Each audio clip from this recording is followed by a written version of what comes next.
9 minutos. Hoy queremos abordar un tema del que ya hemos estado hablando durante todas estas ediciones en los últimos 4 meses y tiene que ver con la atención de la parte de la salud mental. Resulta que en estos casi 4 meses o más de 4 meses que llevamos de pandemia nos hemos preocupado muchísimo por la salud física, por evitar los contagios, pero sobre todo por quedarnos en casa, y todo este aislamiento y todo lo que trae la pandemia también tiene repercusiones en nuestras emociones, evidentemente. Entonces, por eso nosotros invitamos hoy acá al set de Noticias Repretel a don Óscar Valverde. Él es el presidente del Colegio de Profesionales en Psicología, porque ustedes están, don Óscar, también recibiendo estas llamadas a través del 911, también del 1322, para que toda la gente pueda hacer, ¿verdad?, sus consultas sobre esto. Buenos días, Jennifer. Muchas gracias por la invitación. Sí, efectivamente quisiera enfatizar lo que está planteando usted. La salud es una, digamos, dimensión integral del ser humano, y por tanto la salud mental es otra dimensión que tenemos que atender en una situación como la que estamos viviendo. ¿Se han sentido ustedes ahí en casa de alguna manera, no sé, ansiosos, estresados, sienten todo este tema de no saber qué va a pasar, el tema de la incertidumbre? Vamos a irnos a una pantalla para reflejar tal vez lo que usted puede estar sintiendo en este momento, de cuáles han sido la cantidad de atenciones hasta el 6 de julio. Ese es el corte más reciente que nos dieron y que nos hicieron llegar.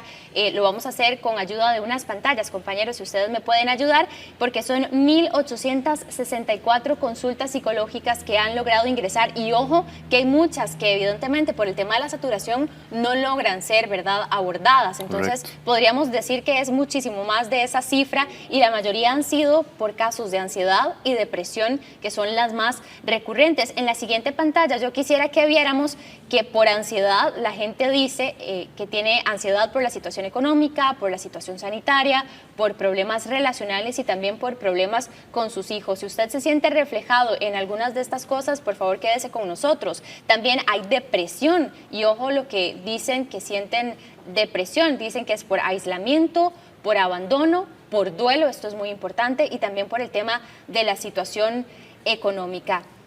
Y bueno, aquí hay que destacar, por supuesto, aquí nos acompaña ya don Óscar, el tema de lo que están haciendo todos ellos, que son 64 psicólogos que están dando esa atención telefónica en 2 turnos y que también le dan seguimiento a casos, y para eso hay más o menos cerca de 150 voluntarios. ¿Es así, verdad? Correcto. Efectivamente, esta es una iniciativa en la que de alguna forma el Ministerio de Salud, a través de la Mesa Técnica de Salud Mental y Apoyo Psicosocial, le hace la solicitud al colegio como un voluntariado. Es claro que en este momento, digamos, como en cualquier otra crisis, de repente las posibilidades y los recursos que tenemos como país se ven sobrepasados, no solamente desde el punto de vista institucional, sino también desde el punto de vista personal, y precisamente por eso tiene una implicación en la salud mental.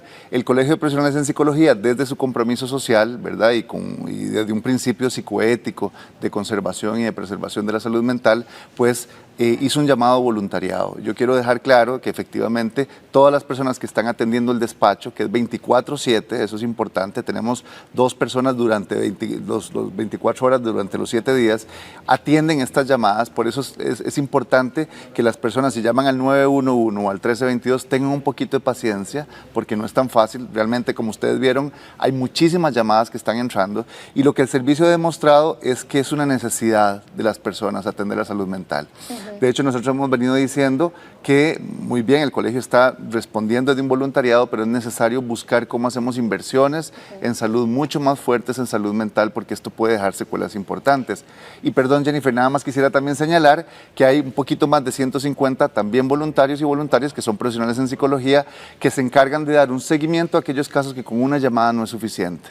Sí, porque yo creo que definitivamente muchas de estas llamadas, ya te iba a preguntar sobre eso, don Óscar, ¿cuánto duran? ¿Cómo funciona más o menos el tema, verdad? Yo creo que aquí la gente quiere ser escuchada muchas veces. A muchos nos cuesta reconocer cuando algo no anda bien con nuestras emociones, porque hay una tendencia a querernos hacerlos fuertes necesariamente, o también hay tendencia más bien a deprimirnos, ¿verdad? Y estamos jugando como en esos extremos. ¿Cómo son estas llamadas y qué tipo de consejos se les dan? Yo sé que va a depender evidentemente de cuál sea la situación, pero en general, general pensando en depresión y ansiedad, ¿qué se les dice? Claro, es importante tener claro, y esto lo quiero decir así abiertamente, que entendamos que esto no es psicopatologizar la situación. Es decir, aquí no estamos hablando de psicopatologías, no estamos hablando de trastornos mentales. Estamos hablando de una situación que a todos nos golpea, que es una crisis que rebasa nuestras capacidades, que nos pone en una situación de mucha presión, mucha preocupación, mucha incertidumbre, y es lo que denominamos nosotros un trauma psicosocial. Es decir, todas las personas de alguna forma estamos enfrentando una situación que supera nuestras capacidades. Eso obviamente es absolutamente natural que nuestro organismo, digamos, se desbalancee un poquito y en ese sentido generemos sensaciones de ansiedad o depresión, que es lo que usted ha planteado en la pantalla, digamos que es lo que más recibimos. Esto requiere efectivamente espacios de escucha, de validación de lo que estamos sintiendo, porque hay mucha gente que se siente mal por sentirse mal. Exacto. Digamos, papás y mamás que creen que tienen que sostener, no creen, no, están bajo la responsabilidad de sostener a sus hijos y se sienten mal porque de repente están asustados, porque están ansiosos. Eso no puede ser, porque obviamente la ansiedad es una reacción natural frente a circunstancias que nos generan mucha incertidumbre. Entonces, los espacios de escucha buscan validar eso que estamos sintiendo y ayudarle a las personas a que gestionen la emoción. ¿Eso qué significa? Es que puedan encontrar los recursos internos para poder enfrentar el desafío que está representando la situación. Ayer que hablábamos previo a esta entrevista, usted me decía, bueno, ¿cómo le ayudamos a la gente? Básicamente ellos tienen las respuestas muchas veces, ¿verdad? Correcto. O sea, empiezan a plantearle ustedes en esta llamada posibles escenarios donde la misma persona se va dando cuenta de que las respuestas las tiene y las soluciones Correcto. también. Tal vez si nos pones un ejemplo en esa línea. Sí, hay una sensación de pérdida de control, porque efectivamente hay muchas cosas que no controlamos y de hecho una de las cosas que se trata de hacer es de ayudar a la persona a identificar qué está bajo su control y qué no está bajo su control. Cuando nosotros nos enfocamos en aquello que está fuera de nuestro control, nos llenamos más de ansiedad. Lo que tenemos que hacer es identificar qué está bajo nuestro control y eso es devolverle el control a las personas. Esto que usted está planteando, las personas tenemos recursos internos para responder, pero también tenemos que tener claro que hay una situación que es real y que es difícil. Hay personas que están quedando sin trabajo, que han visto, digamos, sus recursos realmente disminuidos con una profundidad importante. Las personas tienen miedo de contagiarse, ¿verdad? Eso es uno de los motivos. El principal motivo de consulta, en realidad, tiene que ver con el temor a contagiarme yo u otras personas significativas. Don Oscar, nosotros a raíz de esta entrevista, nuestra compañera Jamie Morera se fue a la calle y quería preguntarle a algunas personas que estaban por ahí en San José qué sentían, qué les estaba generando esta pandemia y todo lo que estamos viviendo. Vamos a escuchar qué fue lo que nos dijeron porque la verdad las respuestas también están bastante interesantes. Claro. Vamos a verlo. La nueva normalidad, el desempleo, el aumento de contagios está afectando a las personas. Su estado de ánimo puede cambiar, la preocupación les quita el sueño y hasta puede provocar ataques de ansiedad. Hoy no me quería levantar de donde estaba porque yo sentía que no había para el almuerzo, no había para la cena, no había nada y solo con la ayuda de mi Señor Jesucristo que le da fuerza y fortaleza a uno para seguir adelante. Sí, pues ha sido bastante importante en mi caso porque nosotros tenemos una persona de riesgo en la casa, entonces hay que doblegar todavía las medidas de seguridad, hay que controlar esas cosas. Si uno entra en ansiedad, por la misma ansiedad puede cometer un error y más bien caer y llevar la enfermedad a la casa. Sí me preocupa porque en realidad esto es un caso serio, no es un caso de juguete, ni de charlatanadas, ni de nada. Bueno, al menos yo sufro bastante de ansiedad, ¿verdad? Entonces sí me ha afectado porque sí lo he visto, igual también el tema de estar mucho en la casa, ¿verdad? Eso también, y mi mamá es factor de riesgo, entonces es peor aún el peso de estar con la tensión y el estrés en saber en cualquier momento, pues ella está corriendo el riesgo. A estas preocupaciones las personas le suman la afectación económica. Bueno, y justo en eso que nos estaban diciendo ahí en San José es lo que se está reflejando en términos generales también en esta entrevista y en todos los datos que nos proporcionaron también por parte del 911. Así que yo creo que aquí es importante decirle a la gente eso, de validar las emociones, ¿verdad? Es normal que incluso frente al aislamiento nos sintamos un poco tristes de no poder de tener como lo que ya teníamos antes, ¿verdad? Sí. Yo creo que ese anhelo de estar donde estuvimos antes o de no saber qué va a pasar, eso en el pasado y estar también en el futuro muchas veces nos trae este tema de la ansiedad. ¿Qué otras cosas les podemos decir a los padres? ¿Sabe qué también, don Oscar? A mí, ahora que usted decía esto de los padres que quieren hacer todo, los chicos están en la casa. Claro. Hay muchas madres, sobre todo a las que se les está recargando, y esto es un tema de realidad, hay muchas madres a las que se les recarga el tema del trabajo en la casa, ¿verdad? Y a veces no tienen espacio para ellas mismas. Sí, yo creo que aquí es importante, de hecho lo podemos ver en las entrevistas, entender que todas las personas, digamos, estamos viviendo la misma epidemia o pandemia, la misma amenaza, pero de formas distintas. Hay personas que tienen muchos recursos para enfrentarla, incluso económicos, y hay otras personas que no. Eso nos coloca en lugares distintos, pero también en las familias tenemos situaciones distintas. No es lo mismo, digamos, lo que están viviendo los niños o los adolescentes que lo que estamos viendo los adultos. Las ansiedades se manejan por situaciones distintas. Por ejemplo, una cosa que ha venido preocupando, y de hecho UNICEF ha venido apoyando una cosa que le llaman el U-Report, que son jóvenes que están respondiendo cómo se van sintiendo durante la epidemia, y es muy interesante y preocupante que, por ejemplo, más o menos entre el 9 y el 10% de la población adolescente reporta no sentirse seguro en su casa. Y no es seguridad, no es inseguridad en la perspectiva de la epidemia, sino de las situaciones propias que vive en su casa. Entonces la epidemia se complejiza porque en realidad la crisis viene a exacerbar condiciones preexistentes. Si en la casa hay violencia, es probable que en el aislamiento o en el confinamiento, en la distancia física, estemos más amenazados porque estamos permanentemente en casa, de repente con la persona que nos agrede, etcétera. Entonces, hay una serie de condiciones que son distintas y tal como lo decía un señor, esta cosa es seria. O sea, no es algo que está en nuestra mente, y esto es importante que lo tengamos claro, porque alguna gente de repente podría psicologizar esto. Las reacciones psicológicas, mentales que tenemos frente a lo que estamos viviendo son reales porque efectivamente responden a una situación real. ¿Cómo tratamos esto con menores? De hecho, en la lista que nos pasó también como fuente el 911, dentro de la lista de llamadas veíamos que hay adultos mayores, pero también hay menores de edad utilizando esta línea y también consultando por temas de ansiedad y por temas de depresión. Correcto. ¿Qué decirle a raíz de esto que estamos viendo a nuestros chicos en casa?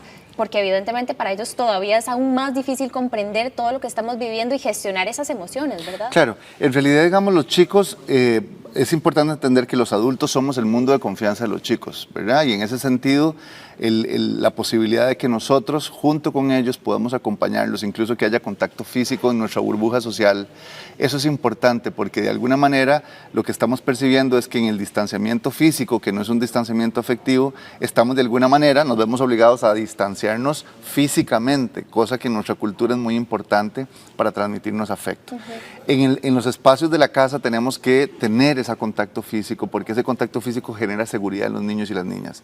Tenemos que escuchar, validar sus sentimientos, entender que puede ser que un día anden de mal humor, que efectivamente estén aburridos, sí, puede ser aburrido, y lo importante es conversar mucho con ellos, dejar muchos espacios de escucha para que ellos puedan liberarse de estas cosas que estamos sintiendo, que no es muy distinto a lo que necesitamos los adultos. Vean qué interesante, yo quiero plantear esto y lo planteo en el sentido de cómo la socialización nos genera la capacidad de pedir ayuda. Son más las mujeres que llaman a la línea. Alguien podría decir, bueno, claro, porque las mujeres son más débiles. No, es que las mujeres tienen una mayor capacidad para pedir ayuda, para identificar sus emociones y abordarlas. Los hombres hemos sido socializados para guardarnos eso. Y eso más bien es un riesgo, es un peligro, porque mientras nosotros no podamos compartir con alguien o buscar ayuda en alguien cercano o en una institución, como en este caso, digamos, el despacho de apoyo psicológico puede serlo, o en un profesional de salud mental, es cuando corremos más riesgo para nosotros mismos y para otros. Ok, aquí también hay dos temas importantes y yo quisiera tal vez hacerle la consulta con respuestas bastante concisas porque son varios escenarios. ¿Cómo me quito el miedo a un escenario sanitario como el que estamos viviendo? ¿Cómo le pierdo el miedo a salir? ¿Cómo le pierdo el miedo a todo lo que está pasando?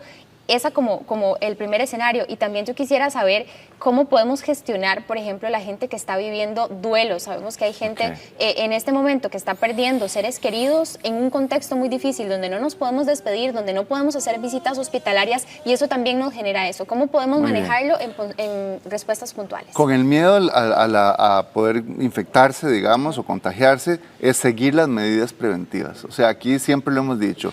Si el Ministerio de Salud dice que esto es lo que hay que hacer para prevenir la transmisión, eso es lo que hay que hacer. Todos los que podamos, ¿verdad?, quedarnos en casa. Cuando salimos, tomar las medidas preventivas del lavado de manos, de no tocarnos la cara, de la mascarilla. Eso es lo que está bajo nuestro control, lo demás no. Y sabemos que también la distancia nos ayuda. Entonces, eso obviamente disminuye el miedo. Cuando hacemos cosas, disminuye el miedo. Y la otra cosa, con respecto al duelo, esto es muy importante. El duelo es algo que uno vive y no puede brincárselo. Cuando alguien muere, cuando perdemos a alguien, siempre vamos a sentir dolor. No tenemos por qué tenerle miedo al dolor, es parte de la vida. Por supuesto que la distancia lo complica y en ese sentido lo que podemos hacer es hacer homenajes, conectarnos a través de redes sociales, ¿verdad? Poder entender que hay una postergación del ritual que estamos acostumbrados a hacer para despedir a la persona, pero podemos hacerlo a través de los dispositivos electrónicos, tratar de mantenernos contactados. Si sabemos de alguien que está viviendo esta situación, conectarnos con ello y ofrecer nuestro apoyo. Y ya para cerrar muy rápido, porque se nos va el tiempo, decirle a la gente, ¿verdad? Primero, aquellos que no tienen que hacer consultas tan necesarias al 911 o al 1322, que por favor le demos el espacio a la gente que tal vez esté tratando, y cómo podemos entonces ponernos en contacto con alguien que nos ayude. Muy bien. Recuerden, pueden llamar para las necesidades en salud mental al despacho de apoyo psicológico a través del 911 o al 1322.